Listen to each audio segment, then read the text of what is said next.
What a fantastic montage this was. This gives me the perfect opportunity to thank all the associations that would, in normal conditions, be here on the square with us.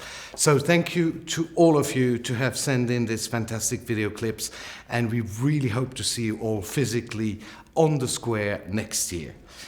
But before that, we have two very special guests here with me at the moment.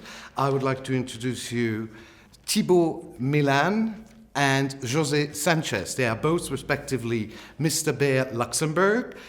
Thibault in 2016 and José in 2015.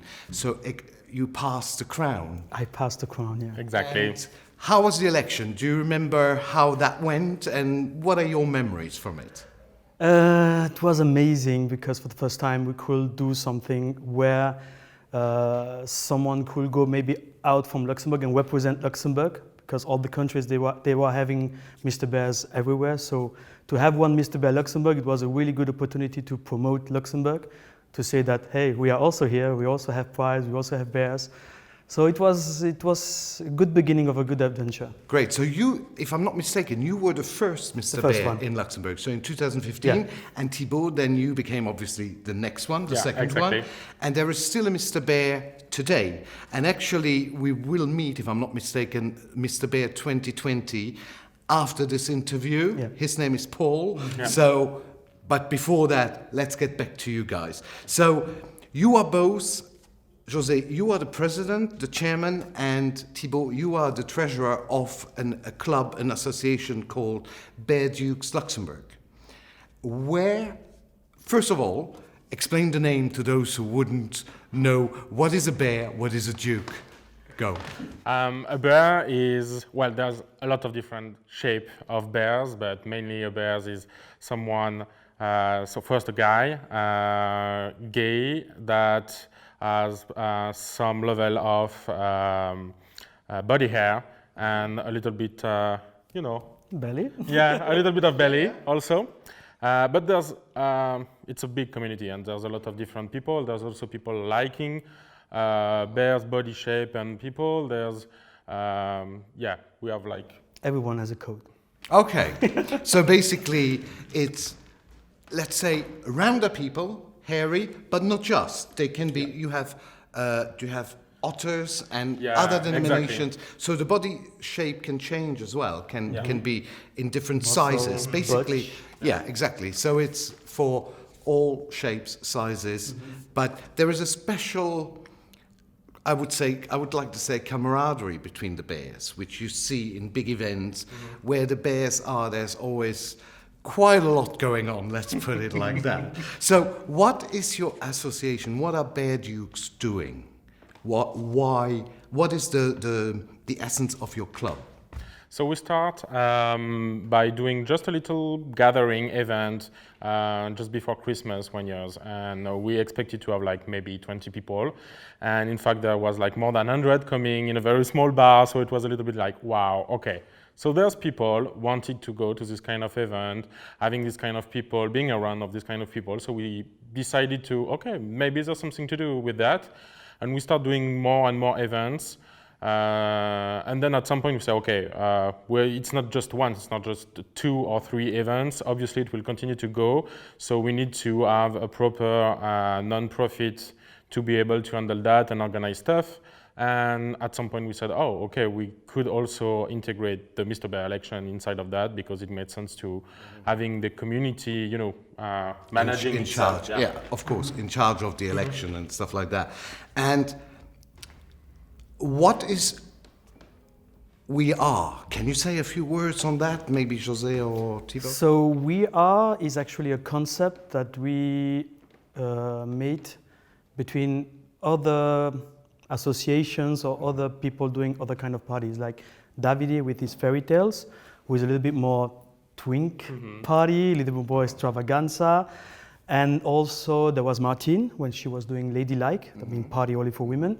And also Rosa, when we started actually with this concept, with this idea, we could all work together for one and same party. There is no identity because they are bears, twinks, drags, everything together, but all working together for one party. And that's why We Are was a big success when we made it for the first And time. hence, did you get the idea from We Are Family? Yeah.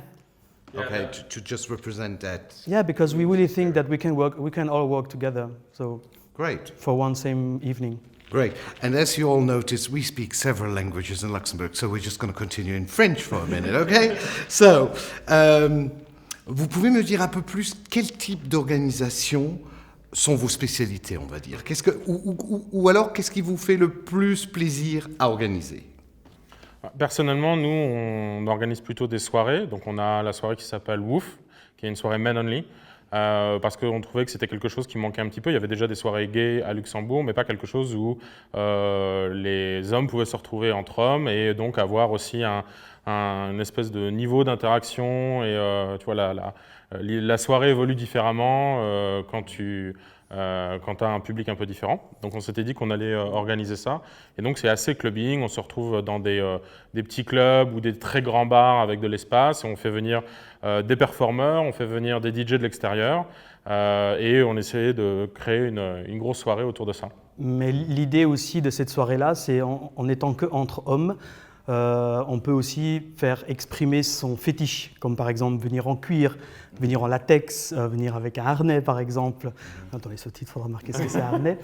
On va s'occuper des sous-titres. Ce genre de soirée, je trouve que c'est la meilleure façon parce que bon, c'est entre hommes qu'on peut vraiment s'exprimer. L'idée, c'était d'avoir un espèce de safe space pour les personnes qui veulent exprimer leur fétiche et qu'ils n'aient pas l'impression qu'ils se sentent vraiment en sécurité pour pouvoir le faire sans avoir l'arrière-pensée, le regard extérieur, voilà. etc.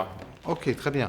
Mais est-ce que toutes les soirées sont uniquement, par WOOF, je suppose que oui, toutes les soirées sont uniquement hommes. Ouais. Est-ce qu'il y a d'autres soirées où les filles peuvent, où les personnes trans peuvent venir également? Oui, tout à fait. En fait, déjà, les soirées WOOF, on se positionne pas sur vraiment un genre défini. On est plutôt à dire si tu te sens mec et que tu as envie de venir faire une soirée entre mecs, tu peux venir et puis c'est tout. Il n'y a pas ce genre de check ou de limitation. Mais on fait des soirées qui sont ouvertes à tous, notamment dans le cadre des Bear Pride, parce qu'on veut un truc un peu plus convivial, un peu plus social, qui permet de regrouper plein de gens, qui permet d'avoir une ouverture aussi sur l'extérieur, parce que c'est pas le tout de faire que des soirées entre nous, mais c'est sympa aussi d'intégrer les gens et de les laisser rentrer un petit peu dans cet univers.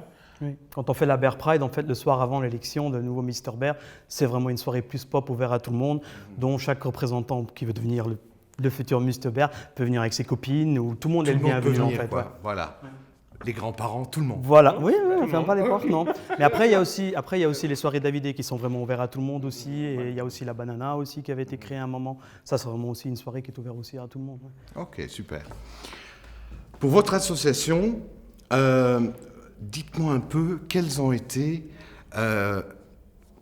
a été l'impact de toute cette période Corona? Est-ce que vous avez réussi à continuer à faire vivre votre association? Quels sont les changements que vous avez peut-être dû apporter dans vos organisations? Dites-moi, comment est-ce que vous avez vécu cette période? On a eu la chance que l'actuel Mr Bear, Paul, est quand même vachement dynamique et communique énormément et c'est vraiment de ramener tous les gens ensemble et d'organiser des choses. Donc ça nous a permis, malgré que les soirées forcément ou les grands rassemblements sont annulés, d'essayer de maintenir cette espèce d'unicité, même si c'était en ligne et virtuel. On organise par exemple des apéros en ligne où les gens peuvent se retrouver, discuter de tout et n'importe quoi tous les 2 samedis. Alors que c'est ce samedi-ci. Voilà. Et dans l'attente de pouvoir avoir autre chose, de pouvoir se retrouver à l'extérieur, etc. Et ce qui est intéressant, c'est que ça a amené des gens qui n'étaient pas forcément à venir aux autres types d'événements ou qui ne connaissaient pas forcément l'association, les gens, etc., à s'intégrer. Et on a bon espoir qu'après, lorsqu'on peut se retrouver dans des bars, en terrasse, etc., on arrive à les faire venir. Et puis que Mais on n'a eu aucun problème d'annuler les événements qui étaient prévus. Je crois que juste avant le lockdown, on avait déjà parlé d'annuler la prochaine WOOF, parce qu'on ne voulait pas voir ça sur la conscience ou qu'il arrive quoi qu'il arrive. Et c'était tout à fait normal. Et maintenant, vous trouvez que ça reprend petit à petit son train-train normal? Oui, il y a de l'espoir. Il y a de l'espoir. De toute façon, moi je dis toujours, il y a les bonnes choses qui viennent toujours après qu'il y a les mauvaises choses. Tout à fait, tout à fait.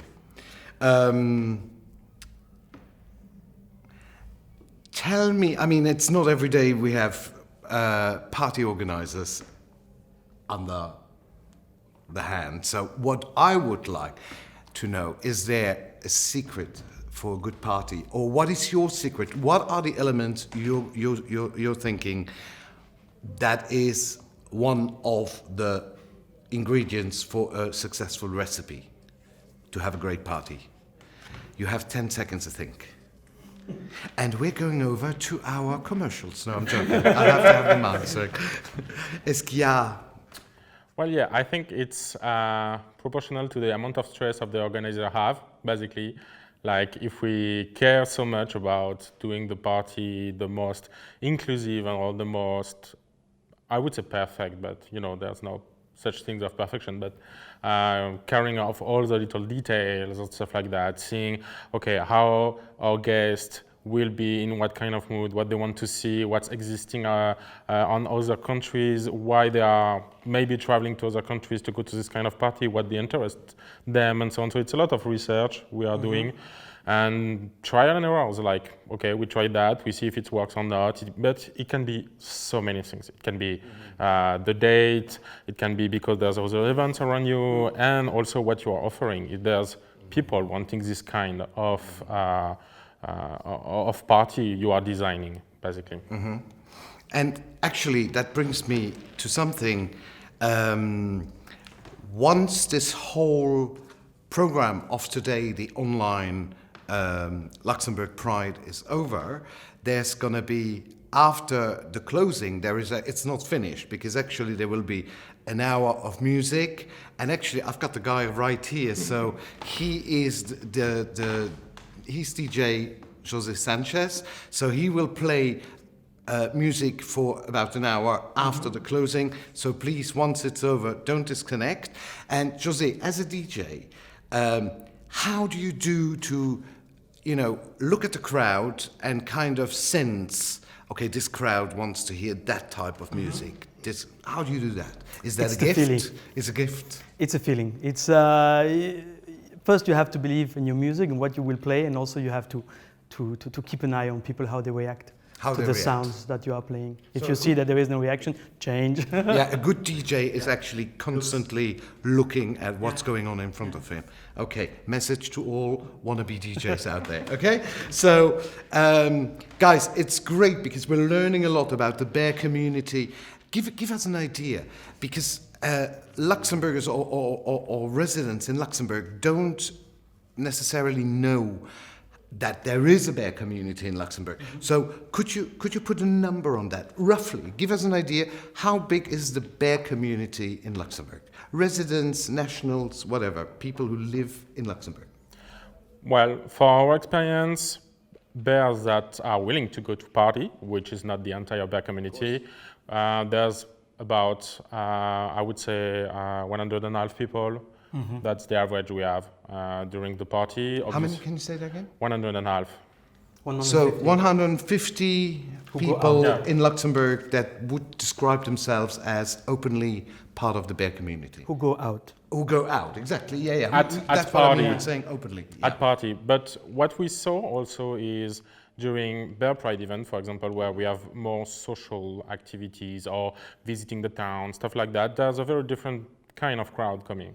So I think there's still rooms for a lot of different stuff, and the community is obviously bigger than just... Et puis je suppose que vous attirez aussi des bears de la grande région, de France, de Belgique, d'Allemagne, qui viennent grossir le nombre au moment des événements. C'est surtout, ils profitent pour se dire, bah voilà, pendant un week-end, on peut aller au Luxembourg déjà parce qu'il y a une Bear Pride, et en même temps,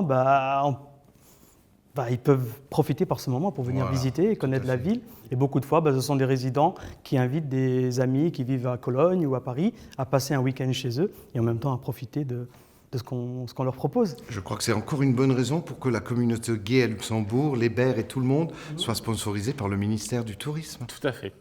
Voilà, on va se faire une note pour l'année prochaine de ça. Les hommes, ça a été super de discuter avec vous. On a appris plein de choses. J'ai une dernière question, si vous le voulez bien, importante. Vous savez que cette année, on fait la marche de l'égalité de manière virtuelle, puisque condition oblige. Alors ma question c'est, est-ce que vous avez déjà envoyé votre selfie ou votre vidéo pour être dans le montage de la marche de l'égalité? Oui, tout à fait. Bien sûr, on l'a fait. J'allais dire, parce que si on n'a pas les berres dans la marche, ça fera un peu léger quand même. Hein. D'accord? Alors, Thibault, merci beaucoup. Merci beaucoup. Et merci à toi, José. On t'entendra après la fin pendant une bonne heure. Et je te connais, José, une fois qu'il commence sur la musique, il sait à quelle heure il démarre. Et pour l'heure de fin, il n'est pas toujours aussi sûr. Quoi. Voilà. Donc, merci beaucoup. Et on espère vous voir dans la marche de l'égalité. Merci. Merci.